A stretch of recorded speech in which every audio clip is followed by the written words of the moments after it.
la vie désirée. Il est là, il est avec nous aujourd'hui. Je vous demande un tonnerre d'applaudissements pour Monsieur Christian Kinnear.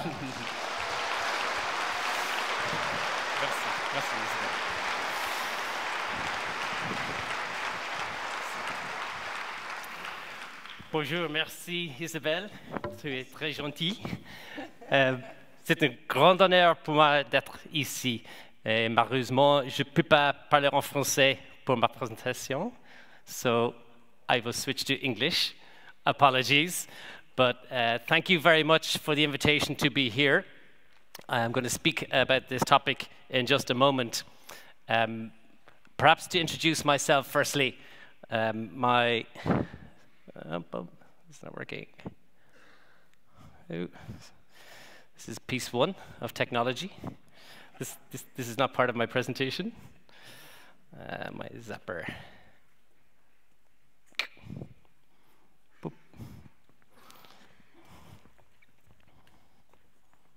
Mm-hmm. It's not just me, okay. We'll start the computer. Okay. As with all technology, if anybody is from a generation with the big computers, when you ring technical support, they say switch everything off and switch it back on. This is our tactic. I think we're going to restart. So just a moment. I'll start to introduce myself as we're bringing up the presentation. My name is Christian Kinnear.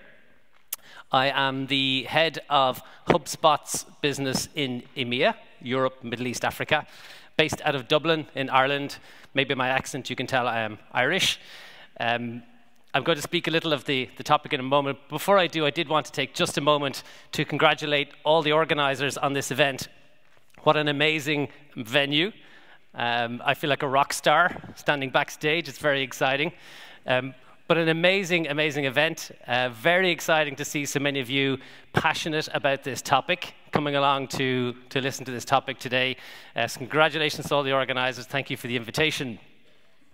My presentation today is talking about how the world has changed, and very specifically in our world of marketers, salespeople, business people in a digital world, how the buyers in our world have changed, and how those people who we rely on so much for our growth of our business have already shifted to a new place, and how we need to start thinking about moving towards that place where those buyers exist and changing our sales marketing tactics to try and match the buyer expectation of what's happening in their world.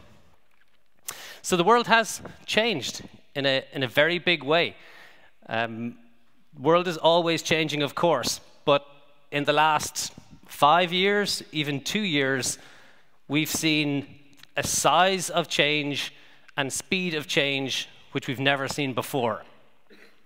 I won't talk about politics, culture, but we all know these things have changed on a global scale very much in lots of countries in the last number of years. Very, very significant. But we also know that technology and the technological revolution is not just changing fast, it's in fact accelerating. We're seeing more and more changes coming faster, bigger changes coming than ever we've seen before. And because of this technological change, it's having a very big impact on our buyers. So what does that mean in real terms? So the buyer today, which is you and me, we're all buyers, we all experience this in our daily lives. We all have increased technology which is driving down our threshold of acceptance, of patience. We are very frustrated very quickly. All of us in all of our lives, and all of our buyers, people in our worlds. The impact of this is that the buyer in your world who you're trying to sell to is becoming very demanding. You probably feel this, I'm sure you're seeing this. And I thought it'd be interesting to share a couple of small examples how this has impacted me personally, and I'm hoping maybe you can relate to these examples as well. So one thing was I flew here, as I say, from Ireland. Maybe some of you have traveled some distance. Maybe you've train or plane, whichever the mode of transport you took to come here. For me, it's a 2-hour flight from Dublin to Paris and a 1-hour flight across from Paris to here. And normally I'm used to, in my job, traveling to US. I have transatlantic flights. So the experience reminding me again of being in a 2-hour window on a plane where I have no Wi-Fi. I have no access. I'm not connected. I'm offline. I'm shut down. It made me itch. It made me agitated. I felt, come on, like surely today I can have 100% access always. I surely can be connected. But no, I find myself counting down the time I can arrive to the airport to switch back on my device and reconnect and feel good. So I'm starting to feel this sense of the world is not meeting my expectation. This is not convenient. One thing as a side story that was sort of interesting, I traveled with a colleague of mine, Jules Perignon. I think he's somewhere in the crowd here. He's over here. And Jules reminded me that there's a perspective we should maybe take, and it was actually on the back of a US comedian who said, don't forget you're sitting in a chair floating in the sky, and this chair is traveling hundreds of miles per hour. This is a miracle. This is a wonderful, amazing experience. This is something you should maybe consider as being a great thing, and all I could concentrate on was my Wi-Fi. So maybe, yes, there's a miracle of flight. I think I get this, but I still want my Wi-Fi. I still need it all the time. So anyway, the second thing that's happened to me recently was when I was in America. I was frustrated. And I should quickly add, I'm not frustrated by America, please, or Americans. I think there's very, very many wonderful Americans. I have a lot of good friends and colleagues in America. But there's one thing uniquely about being in America that does cause me some serious frustration, and that's in Starbucks in America, in Boston, where our headquarters is. And Starbucks is fine. The coffee is okay. The thing that frustrates me is as I go through the normal process of ordering, you can probably see where this is going. They will, of course, ask me for my name for the cup. And my name in Ireland is pronounced a little differently to here. Here it may be Christian. Excuse my accent, if that's okay. In Ireland, our pronunciation is Christian. It's more flat. Our accent is not as beautiful as yours, I understand, but it's more flat, and this is how I pronounce. So when I go to Starbucks and they ask me my name, of course, 3 minutes later, we have somebody calling out for Mr. Chin, Mr. Chris Chin, and people are looking for an Oriental man, and I step forward to take my coffee, and it's a small thing, but it's really, again, it's quite a personal thing. Please get my name correct. It's almost an insult to my individual nature. Come on, guys. And I know it happens. It happens all the time. I'm sure if some of you have names that are maybe not familiar in the US, maybe it's something similar. And that frustration, little thermometer inside me is growing, and it's coming up. It's stepping up piece by piece into my frustration is starting to bubble. And the last one I'll share with you is again, quite a recent example for me is in Ireland, we have now Amazon Echo. So they've begun to sell Amazon Echoes into Ireland. The personal assistant, if you're not familiar with it, it's a desktop or a countertop assistant. There's Google Home, there's Apple Home, and now Amazon have theirs as well. And Amazon is Alexa. Alexa is a woman. She is beautiful, she's wonderful, she's very polite. She is always friendly, she is always positive. We have an amazing relationship, myself and Alexa. Don't be worried. But Alexa is a terrible listener. She is just not good. And the example that I had here was that when I was coming to this venue, going back, we're going through Paris, and I'll need to go back and arrange some transport, some logistics in Paris. And I'm not familiar, so I thought I should try to understand how to do this. And it's a few people. So I said, hey, Alexa, how can I arrange a taxi van in Paris? And she said, absolutely, playing Joe le Taxi by Vanessa Paradis. And begins to play. So, which actually wasn't a bad thing. I was like, it's pretty cool. It reminds me of my youth. So I, of course, at this point, like, Alexa, no. Please stop, please stop. The tune is cool, but it's not what I need. I'm looking for something else, and you now have me in the wrong place completely. And of course, at the end of this story, I did have that moment of realization where I think I'm having an argument and shouting at a tiny robot sitting in my kitchen. I may be going a little bit crazy too. So, almost up, I can see I have a presentation here.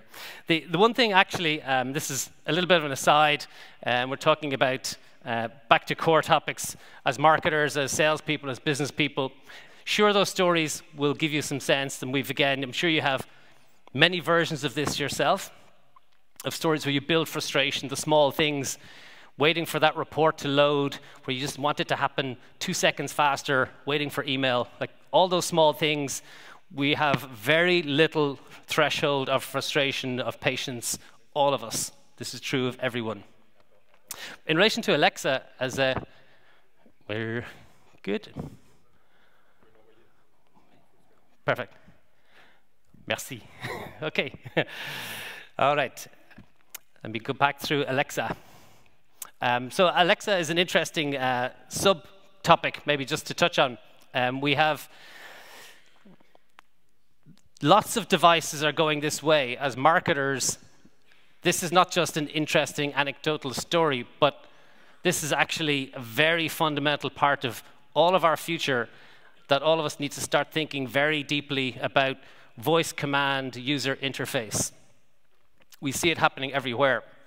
The difference and the change that will impact all of you and all of us is the world we're used to today of desktop search, where a question gets a list of answers, and many of us are trying to find a way to be on that first page of Google search results. That's going, that is leaving, that will not be the future. The future will be voice, which means there's only one answer to a question. When you ask a voice-based user interface, you don't want Alexa to say, here are 10 options you can choose from. Let me start listing. You want Alexas to know what you're asking and also the intent of why you're asking it. You'll see in Google search today, at the top of the search results, you can switch on snippets, and it will suggest this is the best answer. So all search is going this way. As marketers, you should, of course, be conscious. You should be thinking, how can you become the answer, the single answer that all search is going to soon move towards? And we're getting there quickly. So Alexis, she has frustrated me somewhat, and it gets me to a point where this is our reality. Buyer expectations in the world have gone through the roof. Buyer expectations are so high in everywhere, every size, shape of industry, every person, individual. We all are this buyer, and we expect so much more, which means the margin for error has gone way down. So the buyer is less forgiving. They expect, if you are providing the answer, the service, the response, the product, it needs to be perfect and fast and exactly what they want. And delays are not accepted. People have less patience. This is your buyer. This is all of us today. So this margin is going down. Any hiccup in your sales and marketing process, people will disengage, quickly move to somebody else. That's the reality of the world we're in today. So the buyer's changed, and let's dig in a little bit into the specifics of what the forces are that are making that change, and most importantly, what are the things that we can all do to get ready and address these changes and take advantage of these changes in the environment. So virtually every industry in every country is in this position of increased supply. It doesn't matter the industry you're in or which country, economic statistics will show the barrier to creating companies, the barrier to enter markets is lower. It's never been lower. So it's much easier for companies to start if they see a market is doing well, that they will enter the R&D, they go to market, the cost base. All of these things have reduced significantly in all sectors. So supply is up, which leads to our buyer having a big win. This is amazing. This is terrific for buyers. Buyers have a lot more choice. All the surveys now show that on average, a buyer today of a generic product, service, whatever it might be, we have about 15 different choices today, 15 different options. As recently as 2006, that was 4, maybe 5. So the number of options and choices that people can select from has gone up 3 times in this period. Amazing for buyers. The problem is that the demand that we receive is not keeping pace. So demand in our markets, we don't see 3-4 times demand growth. Demand is relatively flat. So we now have a disconnect. We have a difference between supply and demand, which increases competition. And I bet all of you are feeling this. I think everybody in every industry feels that it's more competitive now than it's ever been before. So we need to do something about this. And classically, the answer first is we will evolve our product or service offering. That's a pretty good tactic. And that is still true, and that's still an important thing to do. But evolving your product, given what I said a moment ago, is actually becoming less effective, and we need to be conscious. So, for example, you have a product or service doing quite well, feeling competitive pressure.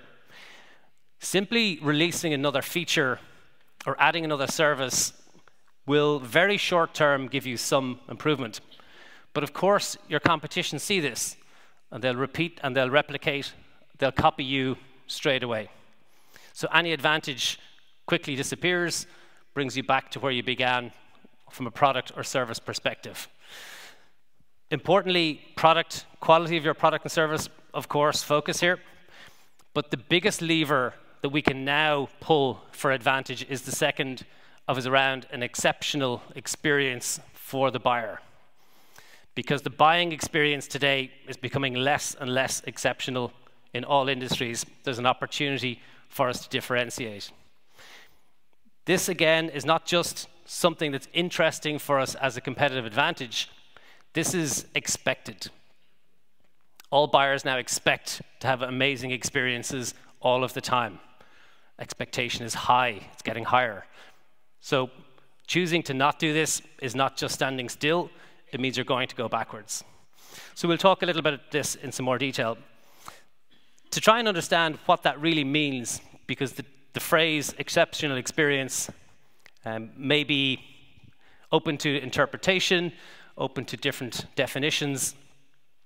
We could, of course, discuss it here, but as always, probably the most obvious and effective way of doing this is to actually ask buyers, talk to customers. It's a pretty good idea. We should do it always. And we did this. This is our Global Sales Perception Survey. So we run a lot of surveys globally each year. We speak to lots of buyers from different sizes of companies, different industries, different countries. And we look to understand how buyers are feeling, what's happening, what are they looking for. And we try to get some information to help inform our decisions. And you can see some of the results here in order of the top things that buyers said, this is what we need. And the number one is listen to my needs. Sounds obvious, but it's not happening. Buyers are saying people in sales and marketing roles are pretending to listen, but you don't actually hear me. You're not getting to the core of what's wrong and what I'm trying to achieve. You're trying to push your agenda quickly and trying to stop me as soon as you think I'm interested in your service or product. So listen deeply, number one, 69%. Second is relevant information. And relevant is the key point here. there is a history that we have of pushing a lot of information out to markets, almost overloading. Buyers are saying, I only want what's relevant. I only want the specific piece that's interesting to my personal customized topic. I don't want everything. Just give me the information I need. Very important too. Third is responding in a timely manner. This is exactly to the point from earlier on. Buyers have no patience. We know that people want information, they want it right now. And if you don't provide it right now, no problem, I'll go to the next person. I need it just quickly, but also at a different timing that maybe we're used to. Buyers do not research your product and service from 9 till 5, Monday to Friday. That doesn't happen. Depending on the industry you're in, those people are at evening times, weekends, breakfast, coffee, researching, reading, looking, learning. They want information in their own way when they want it, and they want it quickly. And the last is range of options. Buyers don't want just one size to be told, we have one way, that's it. You, the buyer, need to adapt to us. They'd like different ways of interacting and engaging. They want to be able to access information, help understand the next steps they should take, and they want a variety of methods and ways of taking that journey. They don't want to be pushed into a single path or process that suits your company. They want to take their own buying journey and take whichever path is suitable for themselves. So these are the 4 primary topics. The problem that we all have, and I'm sure many of you felt, is your campaigns, if you're trying to reach this audience, can feel like this from a buyer. It is noisy. There is so much content, so many messagings, so many campaigns, so many ads, that buyers are becoming deaf to all of this because there's too much. There's too many things happening. And most importantly, buyers today have become very, very good at screening out all of this messaging so your campaigns are not getting through. We know that people are unsubscribing from email lists. We know that 40 to 50% of direct mailing piece never even gets opened. In the US, there's some interesting statistics that of the entire population of the US, which is about 320 million people, 225 million people have come on the do not phone me list. So almost all of them are saying, children aside, all the adults are saying, no longer ring me. Phone is no longer a way of contacting. Poof. People are screening out ads. They have ad blockers for pop-up. People are using DVR to fast forward the TV program to skip ads. They're getting away from all of your contact. So the old tactics that maybe worked well in the past, in a different time, with a different buyer, they need to adapt. We need to adapt and move forward to stop pushing our sales and marketing processes of how we want to sell and market to the market. And we have to think about how do they want to buy from us. And we need to move to a buyer-centric view, not a seller or marketing-centric view. So the buyer wants these 4 things. They want to be listened to, relevant information, timely manner, and the range of options. So let's convert them into something that we can take as actions on our side. How do we turn this into something actionable? So this is our version of the world from the marketer and salesperson's perspective.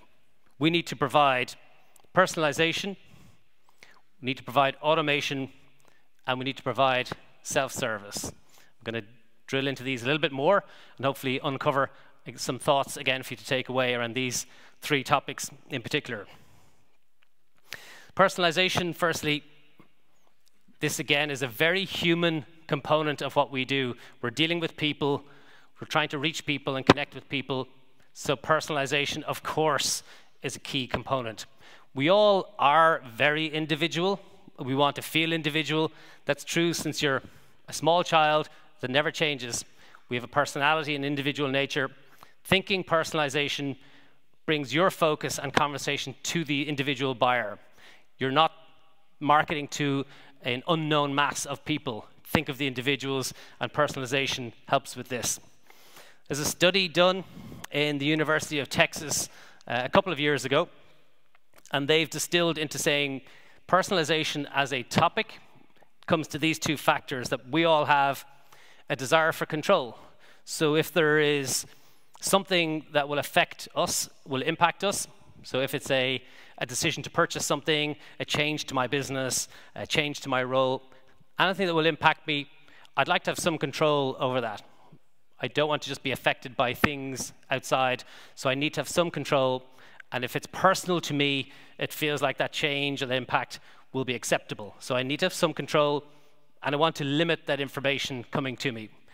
I do not like the idea of being generalized. I want to make sure what you send to me is quite specific and unique. So these concepts are important in the next piece. So the music industry is probably a good example of where personalization has taken a very interesting journey and path and can be translated into lots of other industries that we have.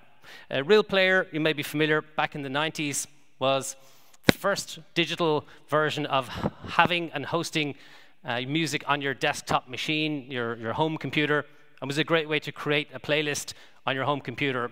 That was pretty revolutionary in the 90s. That moved forward to Napster, where the thought of having it is cool, but sharing, that's even cooler. This could be much more interesting to share music with your friends. The next evolution, Apple made it legal. Okay, so Napster wasn't quite legal at the time. That was a period of our technological history. But taking it to this legal footing made artists contribute more content, brought this mainstream, and really accelerated the music industry. Pandora then came in and said, that's cool, but actually a really interesting way is to create radio-based playlists so you can share content in a much cooler, interactive way. So it's not just, let me access your list and play a song. It will actually contribute and give you that feeling of this is a radio station from your friend being broadcast. And ultimately, we end up with Spotify, even Deezer here, familiar as well, where you now have curated lists, the technology of how to curate content, how to crowdsource based on all the users as to which is likely to be your preferred choice, which kind of music you're liking, and offering those has been a really interesting evolution.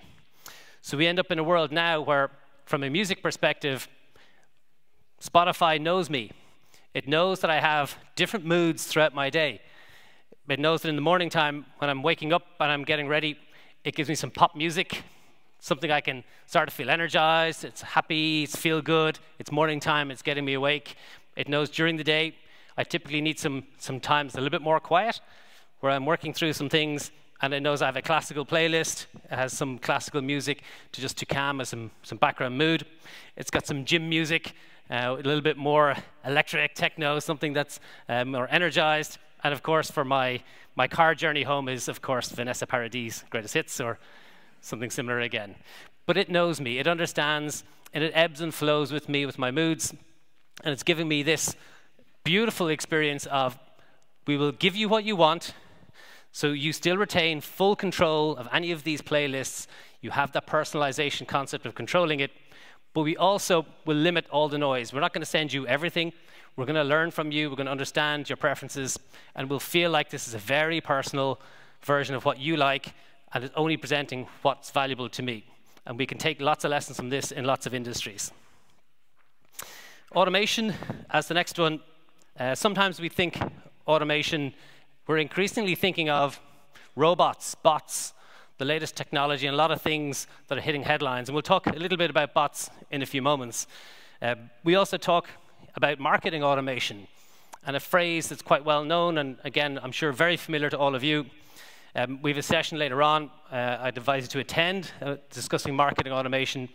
But automation as a concept, maybe we should step a little bit further back from mechanics of how automation works in your world today.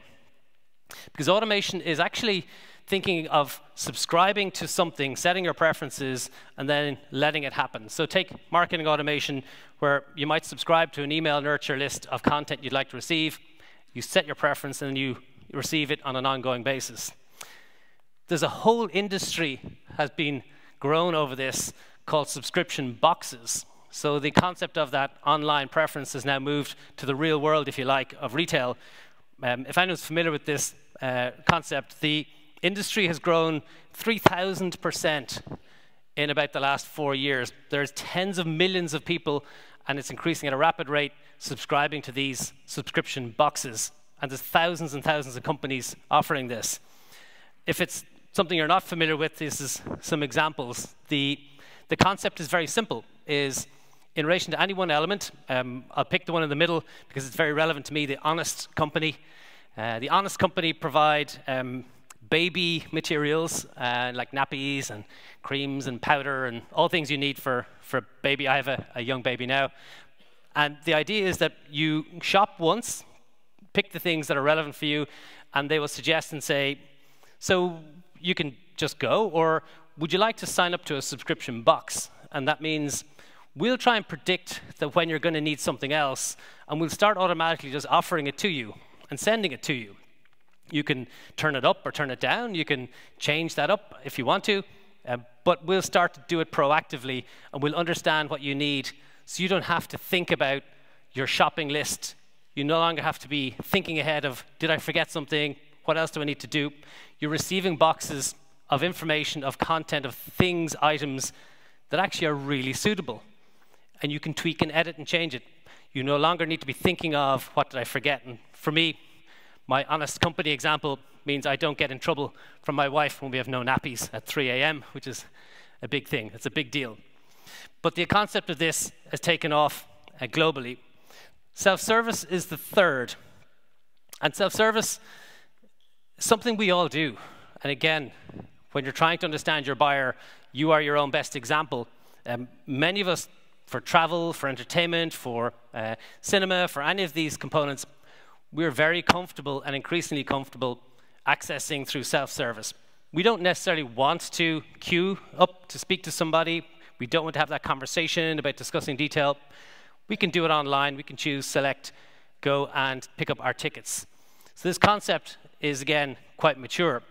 What's very interesting comes out of our global AI survey. So we have a survey of artificial intelligence and what's happening globally. Again, big audience.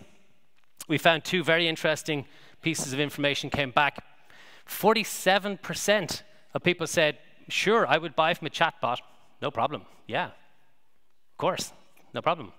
37% would buy something straight through Facebook. Surprising.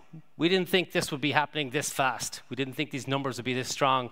The buyer sentiment is already skyrocketing to self-service is what we want. We're very comfortable, very happy in this world of bots and Facebook and self-service ways of interacting with companies. From a bots perspective, I did promise we'd speak a little bit. We have in HubSpot our own bot. I'm embarrassed to say we call it the HubSpot bot. It's not the most creative name, I'm afraid. We should do better. But bots recently have hit a lot of media headlines where there's been a bad press, if you like, for bots. There's been talk of Russian bots affecting Twitter feeds, affecting elections, various things. But there are very many very cool and very friendly bots in the world, and increasing numbers of them. If you've ever gone to a comparison website for comparing hotels, comparing flights, these are crawler bots. They're going out, they're crawling other sites to see what information is there, bringing it back and presenting it to you. You'll have seen, of course, lots of chat bots on websites where there's somebody is coming on, it might be a human, it might not, who's offering and asking if you'd like to interact and understand some more about what's happening. And as marketers, again, this is area of bots is a very interesting one. The generational shift that's happening already and the more to come about Gen X and millennials and the buyers of the world today and the next generation of buyers are super comfortable with text-based messaging. It's how they live today.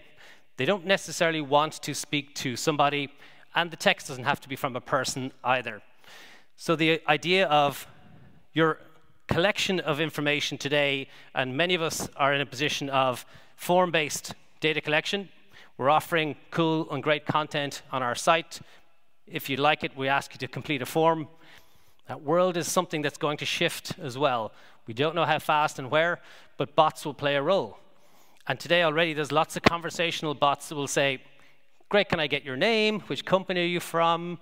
What are you looking for? And all the time the bot is filling in the form behind the scene. But for the buyer or prospect, it feels like a pretty cool conversation. So bots are playing a major role in the shift of how we're going to collect data from prospects as we move forward. And thinking of having a bot in your marketing strategy is an important one. Some really cool examples of self-service. In the US, Joybird is a really cool company where you can design all your own furniture. Very personal, very bespoke, colors, type of wood, size, all of these things. You can design everything custom for yourself. The other one that's really interesting, actually quite personal to me, my father, for all of his professional career that I can remember, used to sell cars. He was a car salesman in Dublin. And I have a lot of memories of going, visiting him in his work and seeing all the paperwork, seeing all the way he worked. Buying a car is a very big thing, and it's a big investment. So the sales cycle is very long, a lot of interaction, a lot of discussion, and a lot of test driving, demonstration. Carvana have changed all of that. And if you're not familiar with Carvana, again, you go online, you design your car, you can pick all of the spec you want. You have all virtual tours, virtual reality to go and inspect the inside and outside of your car. You can look at it all and you purchase. And when you're ready to pick up your car, you get an email and say your car is ready, and there's a car vending machine. And you go, they actually send you a physical coin. It's a coin-operated machine. You walk up and put in your coin, and your car comes out. You collect your car and drive away. It's crazy. It's cool, but it's crazy. The world is changing a bunch, and self-service is here. So our buyers want a number of things. And we are thinking along these lines. The question to take away for this point is, how much are you personalizing, truly? How automated are you, and how much self-service are you offering in your process today? When your buyer wants to buy from you a certain way, are you meeting their expectation in these areas, or do you have room to improve? I think probably we all have room to improve. So there's certainly elements to take away and think a little bit more deeply of how we're fulfilling these requirements and needs on our side of the equation. So we have to change. We need to change for lots of reasons. The one that's baked into everything I'm saying is that we have to now accept the buyer has all the power. There's a world some of us may have come from where the salespeople controlled a sales process. We had the information. We could share that information as we wanted, when we wanted. We could bring somebody through our sales process. That's not true anymore. The buyer doesn't do that. They have the power. They can switch between vendors easily. There's lots more choice. We have to now start to appreciate that that's the way the world is.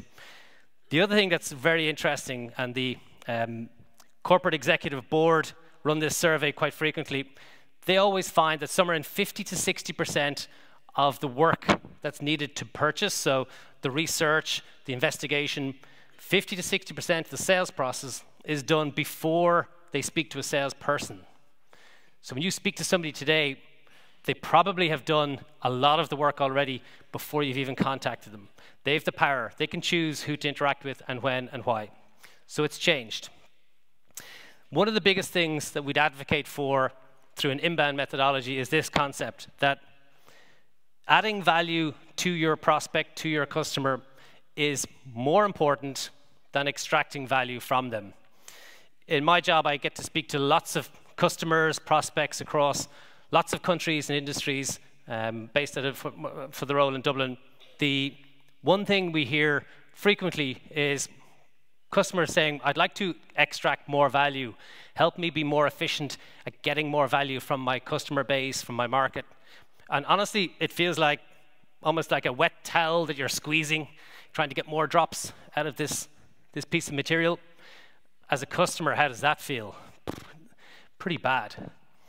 So the idea is shift from trying to take out value and appreciate that putting in value and adding value is more important. And also do it first. You have to add value before seeking to take value from your prospect. This is at the heart of inbound. Inbound is offering information that's relevant and helpful, attracting people so you can supply what they need to help them take their buyer journey, not interrupting, not pushing out on your terms, but accepting it's on the buyer's terms. Something that some of you may, again, recognize, the concept of trying to push your marketing or your sales message into a market and interrupting people's day is declining. It's becoming less and less effective. We saw from the marketing piece that message is not coming through. The problem is that many people are still, honestly, in some degree of denial.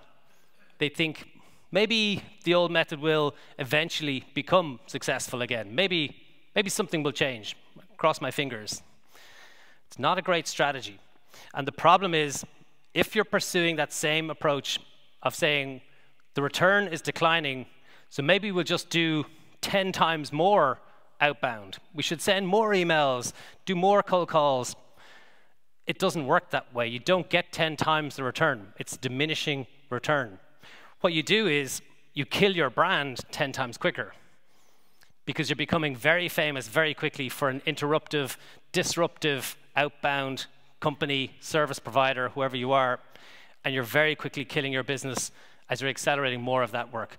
So taking a shift and taking a move is what we'd advocate, but doing that, again, is not so simple just to flick a switch. So we'll talk a little of tactics you can take and things you might be interested in looking at if to move towards an inbound world. We have 3 elements. I'll go through these one by one. Free and helpful content is the first one. Search still is key.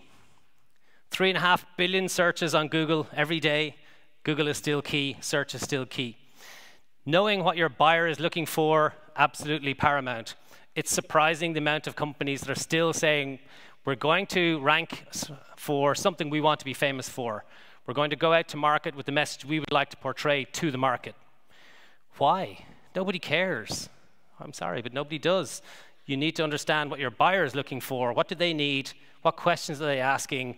And how could you be present to answer those questions, be helpful to those people for those questions? That's all that matters.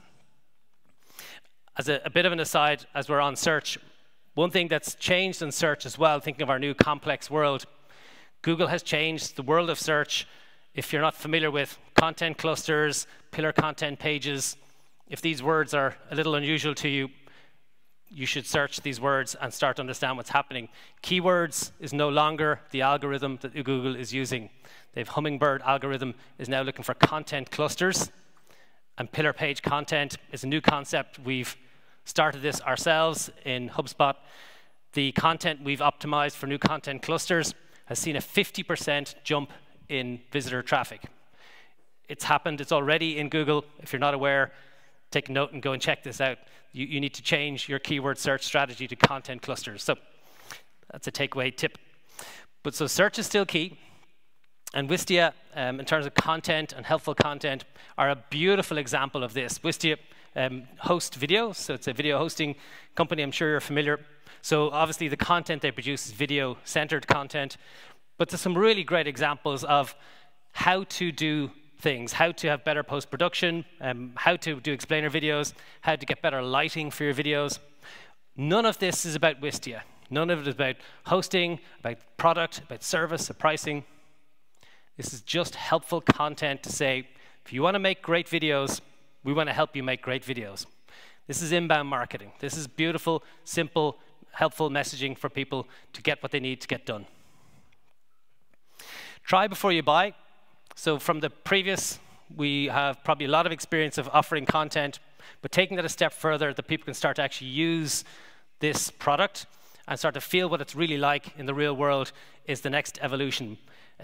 This is by far the best, the most effective and coolest way to get insight of what your buyers and customers want. Giving them some form of free product, trial, test, a period where they can enjoy a little of your product or service, and gathering that data will tell you a huge amount about what's important to them, what they use, what they don't use, how they interact with your product and service. This is a constant feedback loop of information that will inform your marketing and services, sales strategies. We, in our world, have often talked about that sales-marketing connection.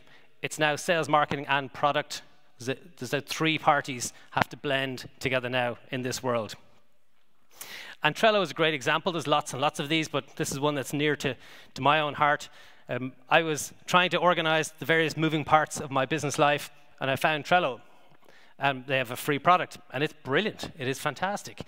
It allows you to organize all your different items and tasks and organize your mind, keep it and share those. It's a free product. So much so that I enjoyed it. I used it a lot. I outgrew it. I wanted to do more, and I was very happy to move to the next level and start paying for some version of business class to get some more features and some more capability. And we see this all the time, lots and lots of products that are free. If you don't have an online product, think of what kind of service you might offer to get people trying, testing, and using. And last of these is the consultative sales process. The sales component of this is so vital. We, on our State of Inbound report each year, we always dig in to understand that relationship between sales and marketing. We consistently find the same answer every time, that companies that have a very close connection between sales and marketing, they grow year over year, on average 20% year over year. Big growth. Those that declare having a broken connection between sales and marketing, on average, decline by 4% every year. Gap widens. This is such an important piece. And for salespeople, and equally for the marketers in the room, these are pretty common sense topics. Research, making sure you know the company, the contact, the person, the individual, what makes them unique, what makes it personal for them. Through an inbound methodology, you have an advantage. There's collection all the way through the process of what that prospect has been reading, interacting with, the content that's been interesting for them. By the time you get this contact as a salesperson, you can understand a lot of their journey so far. You can make sure you're giving them just relevant information, not stuff they've already looked at. Ask and be curious, absolutely, 100%. The people you speak to may not be thinking of this topic all of the time. They're running their business. So be curious, ask great questions, uncover the story, co-discover with your prospect what's happening, what's really the issue here. And educate, educate, educate. Key for inbound selling, key for inbound marketing is always be teaching every opportunity you have to provide some insight, some education, something that's valuable for your prospect, giving them value all the time. And teaching is one of the most important things and easiest things you can do is share your knowledge, share your insights, and teach along the way during a consultative sales process. We've covered a lot of things, and apologies, it's morning time. Maybe your brain is still warming up from your coffee, but we've covered a lot of elements, and it was to give you a flavor and a taste of all the components that connect together to the core concept of inbound. And if I had to sum up all of these things, there's two really important parts jump out on this slide for me. There's the be human, and there's building trust. We are dealing with people, and it's a technologically advancing world, but it's still people, it's still humans, it's still that individual connection. So being human and building trust are key and core. So we talked earlier about the margin for error declining very sharply and being very small. Thankfully, the reverse is actually true as well. That you build trust with these tiny moments. If you can adapt how you market and sell to build trust, to create these moments of delight, these moments of wonderful experience, that exceptional moment in your process, you can build strong trust quickly with your buyer and with your customer. So turning that equation into how we can take advantage of this new buying behavior is really important. The other part we mentioned a moment ago is that this is about people. We sometimes, in our world, we're digitally online, we start to think bits and bytes, and we think of technology as being the interface and the be-all, end-all. Remember, it's humans, it's people. Have human conversation, human interaction, human behavior at the heart of everything you do. When you're talking about campaigns, when you're talking about the next way you're going to go to market, what's working, what's not, think of the people, think of the individuals. Who are they? What do they do? What do they care about? what's most important to them, and keep it human as part of that thought process. If we can do some of these things, there's a lot. But these are all things that are happening, and many companies exactly like yours are doing this already and already seeing the benefit of it. Maybe to come back to a slide that we had earlier that I didn't call out to you, was that it's never been harder than it is today based on the complexity, competition, all the things we've been talking about. But maybe, just maybe, if we can take advantage of some of the things that we now know to be true, and we can adapt how we go to market, that maybe we can change this dialogue to being a better time, where we're now matching buyer expectation, we're meeting them the way they want to be met, we're helping them take the buyer's journey they want to take, not pushing our agenda, and maybe we can take advantage. As a close, I would be probably lacking credibility in front of my marketing colleagues if I didn't put in a call to action, right? Every content needs a call to action, so here's mine. There is a bunch of information. If what I've described today piques your interest, if you're finding something interesting in it, we have a lot of information on this and many more on the blog. It's 100% free. There's tons of information, and our academy is absolutely free as well. You can learn a bunch of this. Go help yourself. It's all there, lots and lots of it, all free, all available. Go and help yourself. And maybe just as my final thought, just as I close, this topic frequently reminds me of a quote by Seth Godin, and he says, dig the well before you're thirsty. There's lots of variations of that, but I think the message is pretty clear.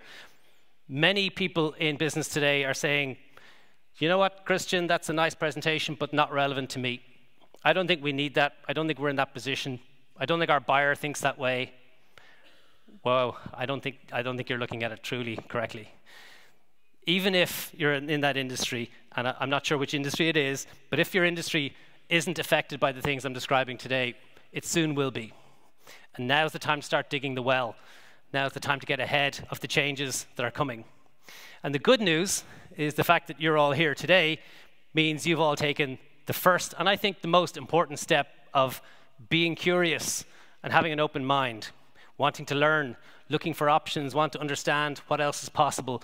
You've done that. So firstly, congratulations, you're already ahead. You're ahead of your competition.